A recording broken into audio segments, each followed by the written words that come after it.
Hello, I'm Dr. Bryce Kaye, and today I'd like to talk to you about the big picture, the big picture about marriages and power-sharing relationships. And I'm going to be saying some things that you've probably never heard before, but I think are absolutely true. I think you need to hear them. And I'm going to limit this to power-sharing relationships, which are different dynamics than affairs or preliminary romancing relationships or boy-girlfriend, where you're not living on top of each other and sharing all these complex decisions that you have to make in life. So that's not what we're going to be talking about. We're going to be talking about power-sharing, intimate relationships. So we're going to start by looking back at how things have really changed. Most people don't have this perspective that it's really changed and become much more difficult than it ever was before. So starting back about 80,000 years maybe, it used to be easy to maintain a mate relationship. That's right, it used to be easy. Now it's difficult. See, all you had to do then was make sure that the tribes several valleys over didn't cannibalize you, that you didn't get eaten by the cave bear or the saber-tooth, that you didn't starve through the winter, and you loved each other by saving each other's lives, because life was tough. Life has been a struggle for many thousands of years, and mate bonding has mostly been for survival. So, in the past 50 years, what's it become? We've now raised our expectations up to such a high level. We expect each other to give our lives meaning and to enhance self-esteem and very delicate stuff. So we've lost half of the repertoire of creating affection in what scientifically is called a telic survival state, where we used to give each other affection and love out of relief in a primal struggle. Now, today, you can see that still operating where? Maybe in Syria, where people are struggling to survive. You can see it sometimes, a patient loving a doctor, giving a patient incredible relief as a person struggles against cancer. Soldiers will love each other. They're not great communicators. And so, but we've lost the struggle for survival as much. I don't know, maybe during the virus epidemic, there's more affection out of relief. But most of the time, we're not getting that anymore. So we have to make it on the other side, which is enhancing positive meaning. So that is what we're expecting. So how do we expect it? Well, what happens when you have such grandiose, well, I wouldn't say grandiose maybe, I shouldn't say that, maybe just grand expectations. Well, in the West, many of us expect that we fall in love, we want to maintain the in-love phenomenon. We have a sense of it being divine, it was meant to be. And about 98% or so feel that there's little chance of their getting divorced and failing in marriage. But over half get divorced. You think the other 45% are in bliss? Figure maybe half of them are in agony, hanging on for the kids or because of fear of the finances. So maybe 25% are really maintaining passion over the decades long term. I've got one of those. I've got a 40-year relationship, and we were not in love when we got married. We loved each other, but we were more in lust, and we did love each other, but we're not in love. But after 40 years, we've got a relationship where she calls me her soulmate. I light up inside when she comes in the room. And so it's actually grown over time. Now, I want to compare the Western view of falling in love, which I call the SOL model, because Elvis has left the building and then, it's SOL. I want to compare that with the Gupta and Singh study, 1982 in India, where they compared two groups of people. One group married because they were in love. The other group married because it was arranged. They could reject the person that their families recommended, but they were not in love. And these two groups were compared on the Rubin Love Scale over 10 years, and you can guess what happened. It's tortoise and hare all the way.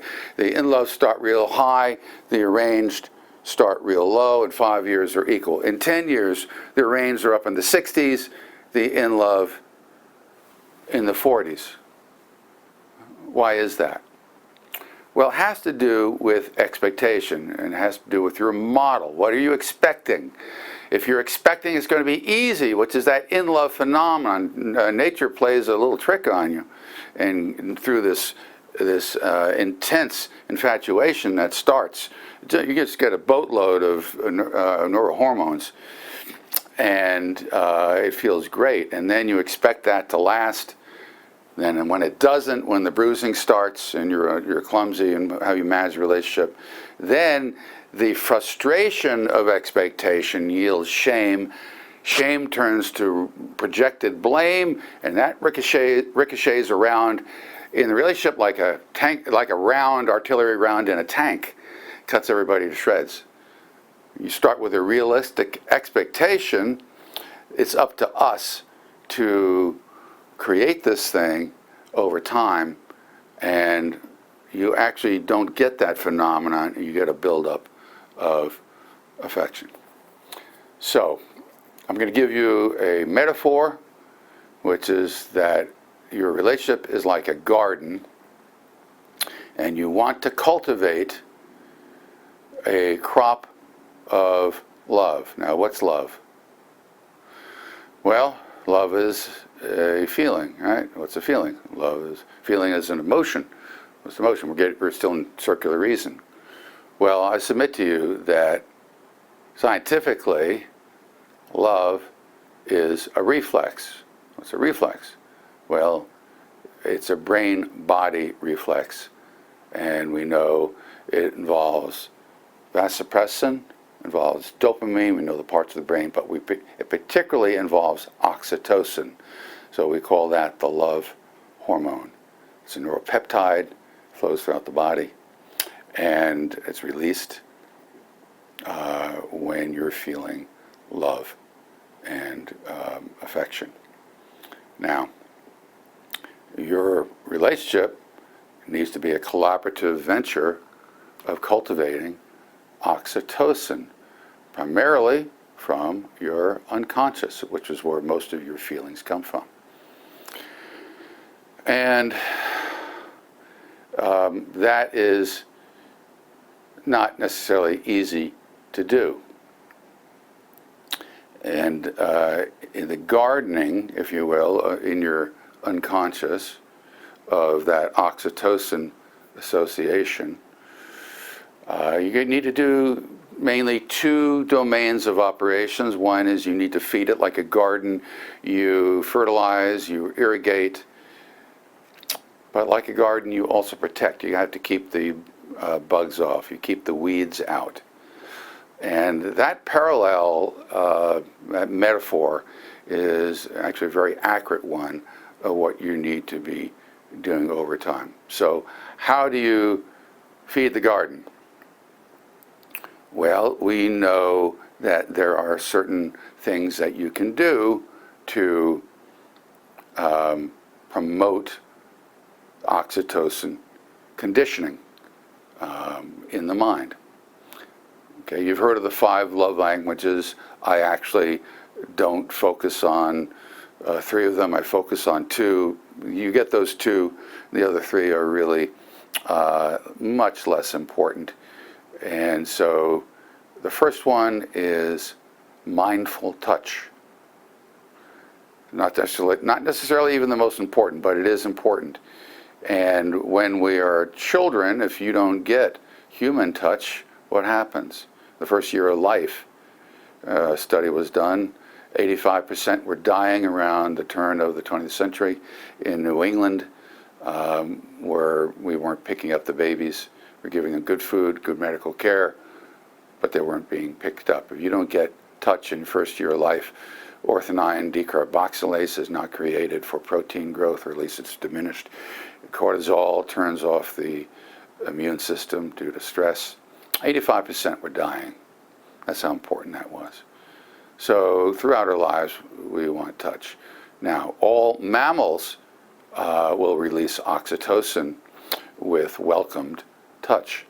It's a very strong instinct. And here I'm going to show you one of my oxytocin delivery systems. Here she is.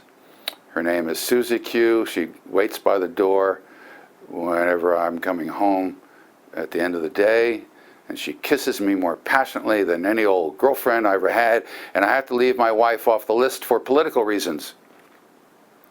But those of you who have dogs, you get it. You understand, okay? They love you, and you love them, and it's an oxytocin love fest, okay?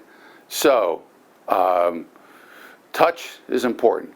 The other one, the other way of feeding the garden, which is where most people fall down, I call it curious mental pursuit of the other person's experiential core.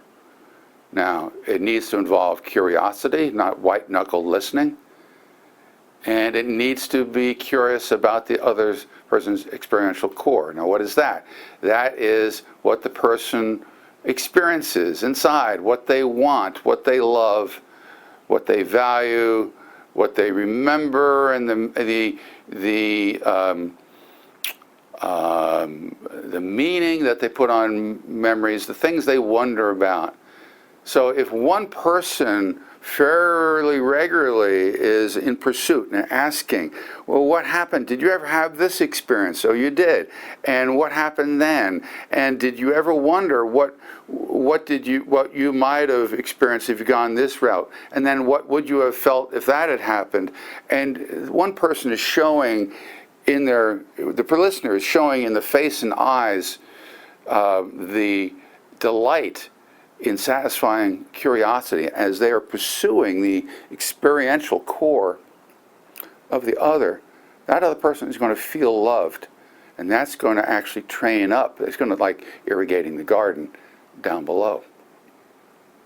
That kind of curiosity tends to die out in relationships if it's not managed well. We'll talk a little bit about why.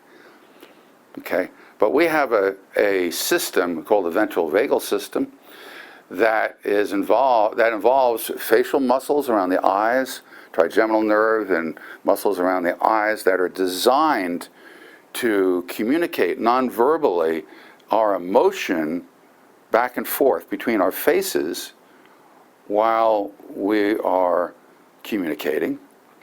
And when our faces are delighted to be connecting to the other person's experiential core, that's the essence of closeness. Now, I don't know if you ever heard this, but the definition of intimacy is really cute. Intimacy equals into me see. How did that ever happen? I mean, it's kind of like pi, in mathematics. Where did that come from? It's almost like divine. Intimacy equals into me see.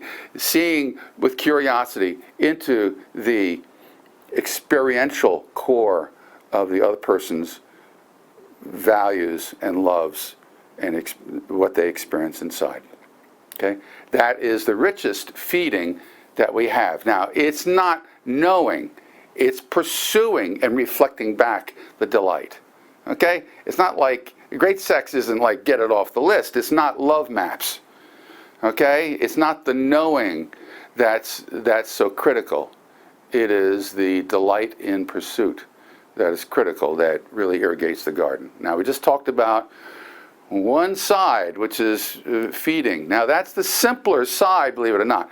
But it is related to the other operation, which is protecting the garden. Now, what do with a garden? We fence it off from the deer. We get the bugs off. We get the weeds out. There's a lot that we have to do to protect. Now, you have a huge system inside of you. Now, hardly anybody talks about this in marriage counseling because they don't study it. And it's a system that is designed to protect us. It's unconscious, actually. And it is like weeds that will overgrow your garden. And let me see if I can describe this operationally. Okay. One partner, let's say one partner is sarcastic to another. Okay, one partner says, "Oh yeah," and like you really such, and has that face of contempt and disgust and sarcasm on the other. Okay, so what's happening is right then the other person is provoked into a sense of shame. Now, shame is involves a serotonin reflex, turning off dopamine, and if that continues, it goes down with repetition into the unconscious, conditions up what's known as passive inhibition. Passive inhibition is like unconscious fear that holds down other reflexes. These are opiate reflexes that will strangle other reflexes. Now, you all have seen evidence of this. You talk to other people, and some people in marriages say, "I am losing my sense of self. I don't know what I want anymore. I feel like I'm suffocating. I feel like I'm drowning. There's a sense of oxygen being cut off. I feel like there's a numbness. I'm dead." What is that? That's when it's like the kudzu is overgrowing the whole garden. Passive inhibition is strangling everything. Okay, now this is why communication dies even early on before people reach that stage. Passive inhibition is affecting their brain. Now, if you talk to a marriage counselor and you say, "Well, how do you do therapy?" and they say, "Well, we train people how to communicate." My advice to you is run the other direction, because that's like saying we're going to treat your smallpox by putting salve on your sores. Why does communication die? Communication dies in a ongoing marital relationship most of the time because internal communication is dying. I want you to imagine, those of you who are old enough to remember the old cameras that have the iris that would close, you know, F1.9 was wide open, F16 was really shut tight, and it wasn't really cool how they would so precisely close up. I want you to imagine between your consciousness and your unconscious, your creative unconscious, is this iris. And when passive inhibition builds up, that iris closes down. So the only thing that comes up from the creative unconscious anymore in a lot of relationships is, what should I say? What's the right thing to say? There's no more rich, wonder-filled curiosity coming up to spontaneously drive, without self-consciousness, drive intimacy. And without curiosity, your brain is going to be constricted, defensive, what should I say, right thing to say, and the gates in the irrigation to the garden are shut. There's nothing flowing in to cross-pollinate the brains anymore.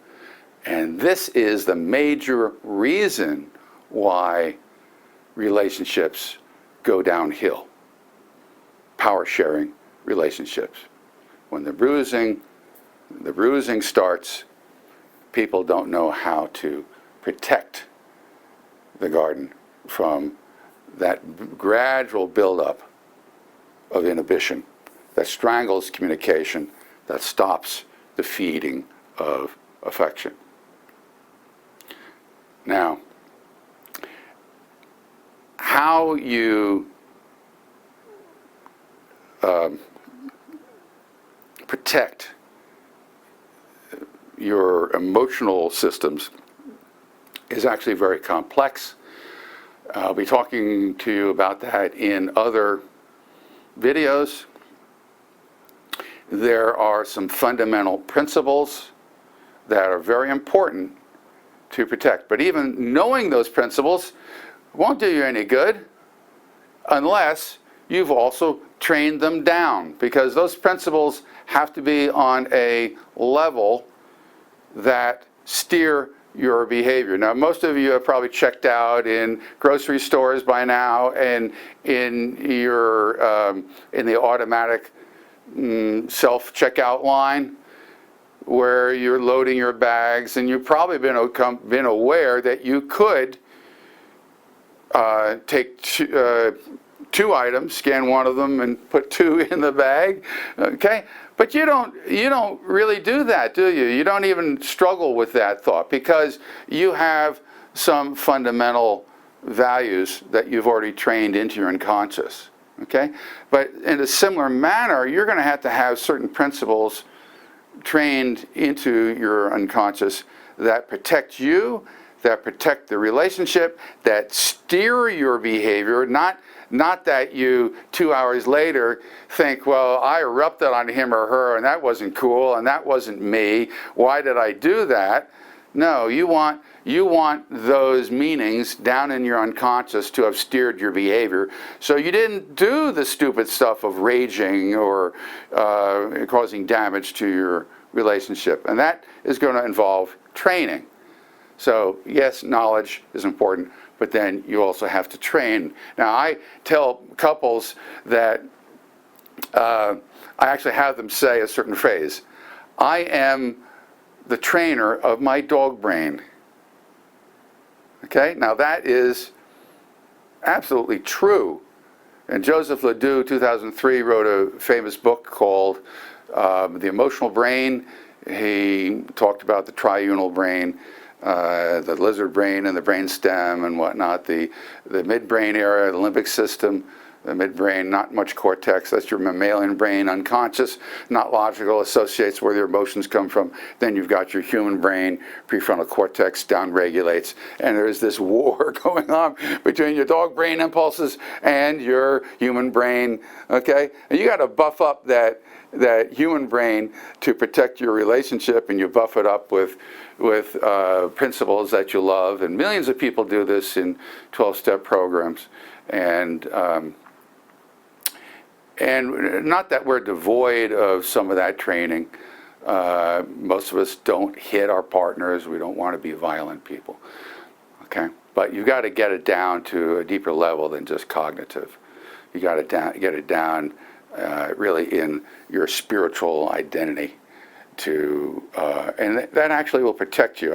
Later I'll give you examples of how this has worked for other people.